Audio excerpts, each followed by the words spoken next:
Umcimbi obunesidima nesithozela. Kuwongwa iqala kwezosasazo. Akakwazanga kuzibamba xa ebekhunjuzwa okokuba ukususela namhlanje uza kubizwa njengogqirha Noxolo Grootboom. You know, hard work pays off. It took me 37 years to realize that it was not in vain toiling in the corridors of the SABC for all those years.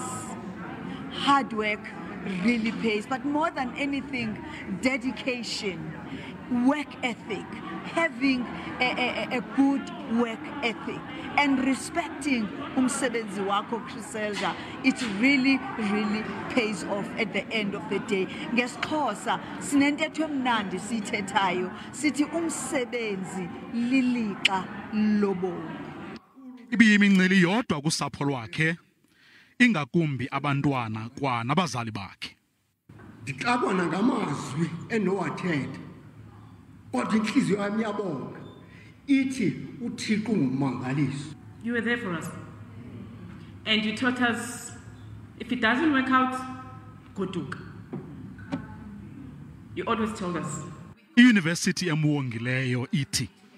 It should be that we should look to outstanding women like Sis Noxolo for leadership, for regeneration of our morals, our values, and our ethics. Kusithwa maze nathole kwimazi ebibhongxisa imibele. Isithwalandwe kwezosasazo nesivunywe ngabantu boMzantsi Afrika uphela. Ndinguvuyo Mvoko wendaba zosasazo, SABC eGauteng.